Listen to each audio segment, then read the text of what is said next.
enquanto há vida, há esperança.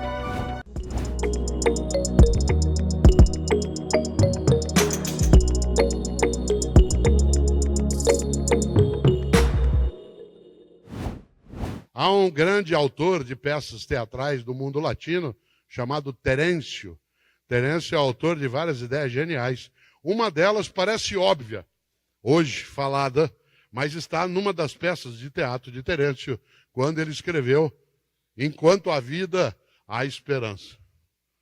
Enquanto há vida, há esperança. Nós falamos isso com muita facilidade, sem que haja menção ao fato delas ter sido retirada de um espetáculo teatral por Terêncio escrito. Aliás, é dele uma outra frase que também me interessa, e acho que é você, em que ele escreveu: tudo que é humano não me é estranho. Tudo que é humano não me é estranho. Isto é, o que mexe com outra pessoa, mexe comigo. Nesse sentido, a ideia central de Terêncio, na primeira frase que mencionei, enquanto há vida, há esperança, ela aparece como sendo nossa marca decisiva. Afinal de contas, ser humano é ser capaz de recusar o que parece não ter alternativa. Ser humano é capaz de dizer não ao que parece não ter saída. Ser humano é ser capaz de ir buscar o que pareceria, sem nenhum caminho para isso. Qual é a primeira palavra que um ser humano aprende a entender e dizer? Não é mamãe. Mamãe é a segunda, porque a mãe treina a criança. Nem papai, que é a terceira, que a mãe fica com dor na consciência e treina também. A primeira palavra que uma pessoa aprende a entender e dizer é não. Não. Você põe a mamadeira na boca, ele não. Você coloca, ele cospe. Você quer levar, ele solta o corpo. Você quer pegar, ele larga e sai correndo. Você me prende, eu escapo. Você me aprisiona, eu sonho. Você me torna escravizado ou escravizada, eu canto. Eu faço o blues, o gospel, o jazz, o lundu. Você me encarcera, eu sonho. Como escreveu Maurício Tapajós na música Pesadelo, você corta um verso, eu escrevo outro. Se um muro separa, uma ponte une. Você me pega vivo, eu escapo morto. Mas você não acaba comigo. É interessante isso. Porque essa nossa capacidade de persistir, isto é, de esperançar, de ir buscar. Por isso, quando alguém diz, eu devia ter amado mais, sonhado mais, ter visto o sol nascer, no livro Não Espere pelo Epitáfio, eu trabalho um pouco essa percepção de que, embora seja difícil, não é uma impossibilidade, desde que a gente mantenha a esperança em ação. E é curioso, porque quando, dentro da literatura do passado, se buscou uma definição para a ideia de inferno, isto é, o que é uma vida infernal, uma existência infernal, uma incapacidade de viver, ou como escreveu Quintana, um dia pronto me acabo, seja o que tem de ser, morrer que me importa. O diabo é deixar de viver.